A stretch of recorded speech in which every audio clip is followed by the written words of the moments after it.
Swayam Prabha. Digital India. Educated India.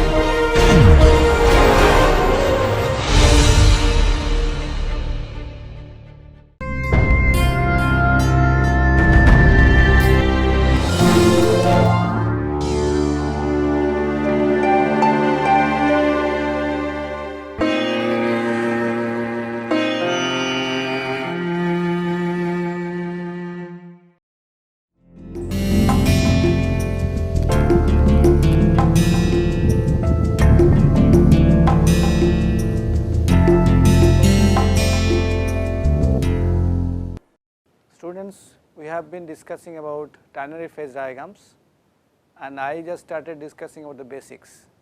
The last time I have discussed about the isothermal sections and also the tie lines, rules and regulations of the tie lines for the ternary sections. Today I am going to talk about vertical sections and as well also polythermal sections, and we are taking examples of ternary isomorphous system in which all the binaries are forming simple isomorphous type phase diagrams. So therefore, the phase diagram in the ternary space is basically like a two curved surfaces bounding the liquid plus solid region. So now let us look at the again little bit recap of the isothermal section so that you do not forget it. As you know, this is what is this ternary isomorphous phase diagram bounded by the two surfaces, liquidus and the solidus, and the top is above the liquidus surface you have liquid, below the solidus surface you have solid alpha, in between you have liquid plus alpha, just like a binary section. And I have been drawing this one again and again to make you sure that you understand it very clearly, correct. So this is the binary space diagram and correspondingly ternary is like that. So now as you have seen that this is a very simple ternary phase diagram, and we can actually look at the three dimensional model and understand, but there may be situations where the three dimensional model is very complex, and because of that we need to look at the projections, and one of the best way of taking projection is taking sections at some constant temperature. Suppose if I take the section at temperature, different temperature is called isothermal sections, and isothermal section is shown here. If I take isothermal section at temperature T3, it will look like this. Basically, if I take the way I do it, I take a plane parallel to the horizontal Gibbs triangle or Gibbs triangle at the bottom, I take a parallel triangle and cut the three dimensional model using that triangle. And if you look at carefully, this triangle will cut the liquidus surface at L1 and L2, solidus surface at S1 and S2. Now if I project these two curves here to here and these two curves there, and I can actually write down L1, L2 and S1, S2, and this is exactly shown you here. So therefore this is basically a projections of the ternary section at a temperature T3 plotted onto the Gibbs triangle, and this looks like what is shown on the right side picture. Again L1, L2 is the projection of the liquidus, which is projected liquidus projection at temperature T3 sorry, and S1 and S2 are the projection at temperature T3, and this basically demarcates the different regions just like a binary liquid, solid and liquid plus solid. And as I told you, here actually we can draw tie lines between these two curves like L1, L2 and S1, S2, and all these tie lines as I discussed will follow certain rules and regulations. That is what we have done. Now I am going to I am going to go forward. Today I am going to discuss about the vertical sections. The second important section which is used in the ternary phase diagram is called vertical sections. So those are isothermal and horizontal sections, the one I just discussed. Vertical sections are different types, okay.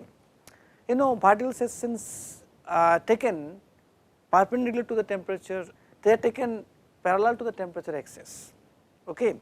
So I can take vertical sections at different ways, in different ways. I am going to show you that suppose this is my Gibbs triangle and I can take a vertical sections parallel to the one of the sides like this. This is suppose AB. I can also take a vertical sections starting one of the corners like this, A capital A small c. Also I can take a vertical sections little bit angle DE. There are three important vertical sections normally we take. The first one along AB is shown here. Suppose if I draw a vertical plane, this is the vertical plane, let me just draw it for you. This is the vertical plane, right. So, this vertical plane moves directly up, and if it moves, it cuts obviously both the liquid and solid surfaces. As you see, it cuts the liquid surfaces L1 and L2, L1 is here, L2 is there, it cuts, it moves vertically. Similarly, it also cuts the solid surfaces as S1 and S2. Now, I just plot this section along AB. A is starting at a composition, B is starting at, you can see A is basically binary compositions along AC and B is a binary composition along BC, correct. So, they are all not pure, they are actually alloys, this 2 point indicates binary alloys. So, if I plot it, the way it will look like is like this, there will be 2 open ends on the both sides, as you see here, these are the 2 open ends, these are the 2 open ends on the both sides, correct. But it looks like a binary isomorphous phase diagram. Why? Because it will have a liquid above, solid below, and between the two curves you have solid plus liquid, liquid plus alpha, what I have marked here. But remember, this is not the case. What I mean to say is that it is not like a binary isomorphous phase diagram. I cannot draw tie lines, correct, like this, I cannot draw. These are all wrong, this is wrong, completely wrong, you cannot draw a tie lines there. It is very clear why I cannot draw. See, if I suppose this is my section, if I draw a tie line, what does it go?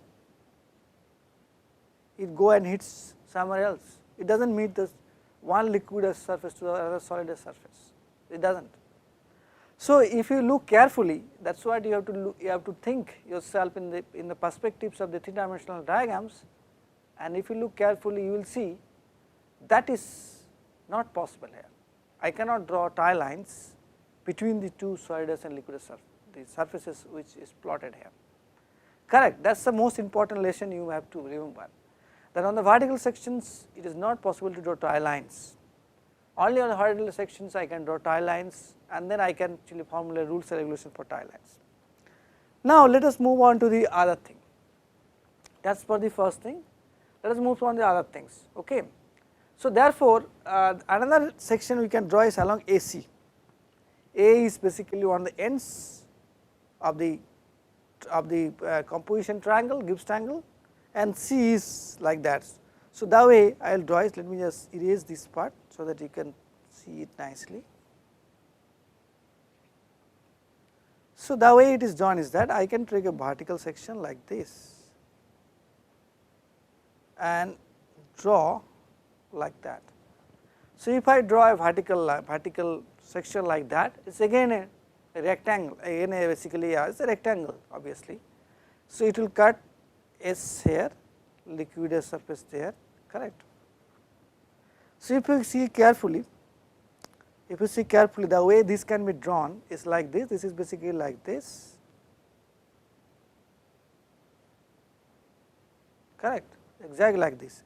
So, again this will also demarcate regions liquid plus alpha and alpha, just like the previous one, correct.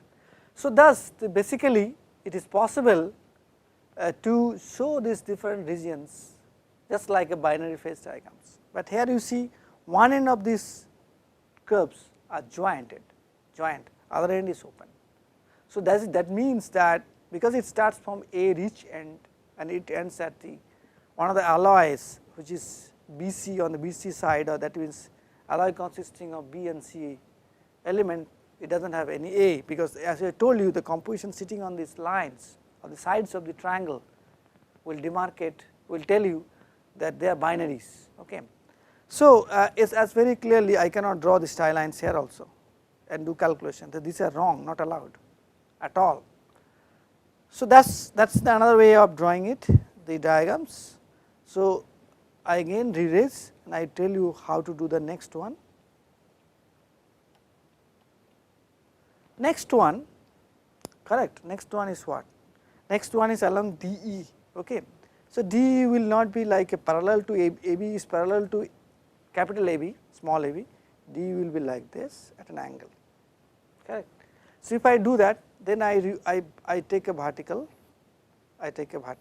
like this. You can see here this is L1 star, L1 dot S1 prime, again this is S2 prime and this is L2 prime. Okay. So, if I draw it, it will look like exactly the way I have drawn for AB. Okay. So, I am drawing it for your purpose here, so that you can understand it nicely. Okay. So, let me draw it properly so that you understand it properly. So, this is D, this is E, temperature, and this is my L1, this is my L1 prime, S1 prime, L2 prime, S2 prime, liquid alpha, liquid plus alpha. So, it exactly looks like, yeah, it is a little bit not same, because temperature increasing, that is that way. So, it will be higher, I am sorry, it will be higher. Okay. So, these points will change, sorry, why it is moving I do not know, anyway. This is L2 prime, S2 prime, okay. Correct. So, that is how it will look like. But here also I cannot draw the tie lines, because these tie lines if I draw, they are incorrect, wrong. So, the message is that vertical sections can be of three types. One, which is like AB, along AB, it can be a line parallel to one of the sides of the gibbs triangle. Another one is it starts from one end, A end, and it or B end or C end, it goes to the opposite side. And third one is an line which is not parallel to one of the sides, but at an angle like DE. But all of these will not allow to draw the tie lines. That is the very important thing you have to understand. Okay. Anything else I need to talk? Let me see. I am just reading the book which is there. So, it says the same thing, iterating. It is general, it is not possible to draw a horizontal line, tie lines across the two phase regions in the vertical sections to indicate the compositions of the coexisting phases at a given temperature. The only time, let me just read it out, because this is very important, you should remember that. Only time it is permissible is when a section occurs in a diagram which is a truly binary section. Yes, that is possible. Like if I take a binary section, suppose, okay, let me just erase this part. If I take a binary section, oops, why this is moving. Okay. So, let me take, if I take a binary section along, this is a binary section, if I take like that, this is what it is, okay. Then I can draw. Then what I am getting? I am getting like this, then I can draw these tie lines. So, what does mean to say is that? It mean to say is that, okay, let me erase this, this is a problem, or let me just do one thing, I try to get back to you, just a moment. This is creating problem. Insert, let me introduce a slide.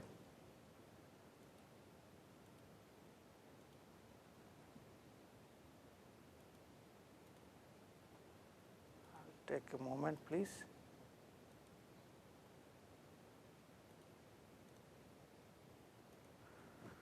So, what it mean to say is that if I take a section along this line, it will look like this,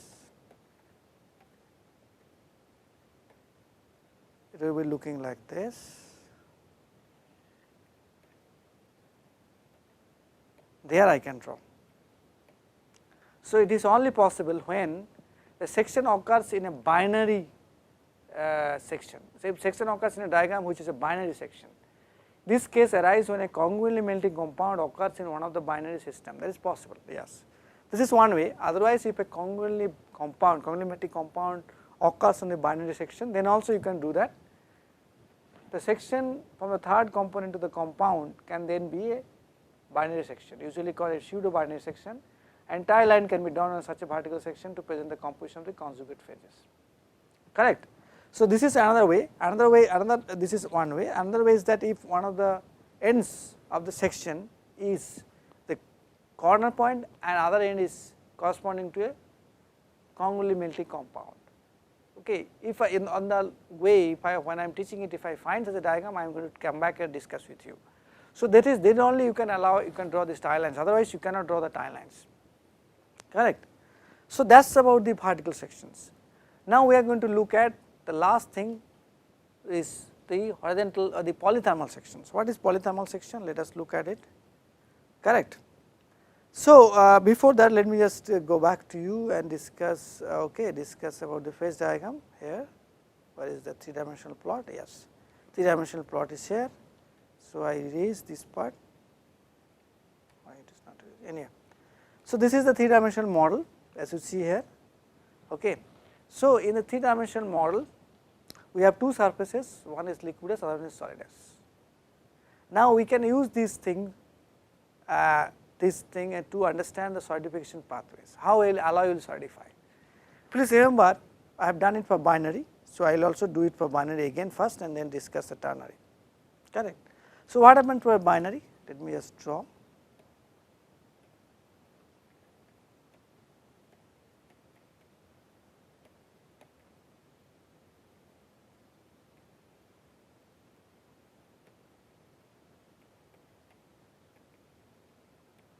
Suppose I want to discuss an alloy solidification of alloy Xb0, correct. Obviously, I do a vertical line is like this. Now, please concentrate here.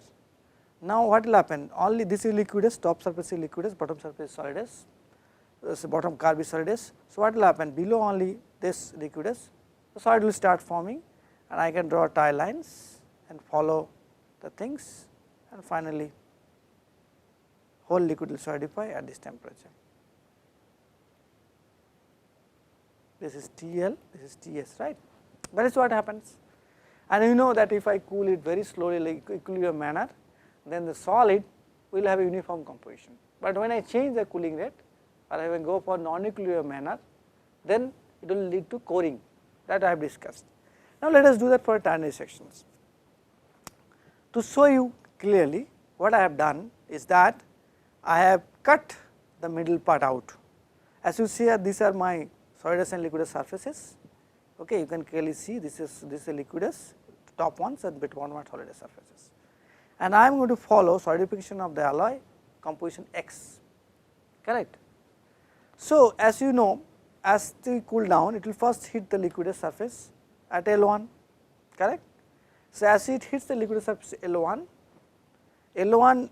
as L, not L1, L will be in equilibrium with the solid composition S, which is sitting on the solidus, correct. As you clearly see that, right, you can clearly see. Now, as you cool down the temperature, the new equilibrium will exist between, it is just like this. Suppose if I have, this is what, this is S, this is L, L1, S1, L2, S2, L3, S3, like that, correct. It goes like that, and this is the S4.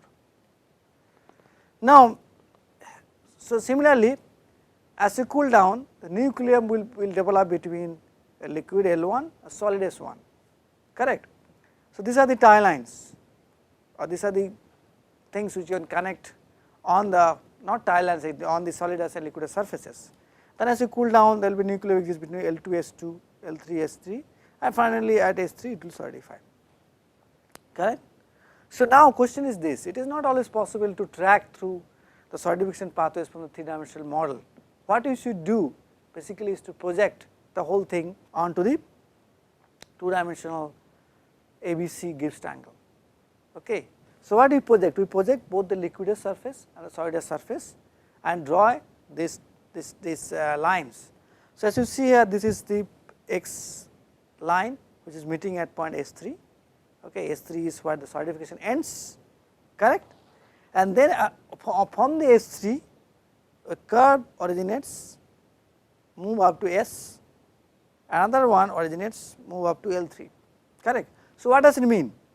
This one which is originating from L or S3 whatever, they are concerning each other and moves along L1, L2, L3 is the projection of the liquidous surface.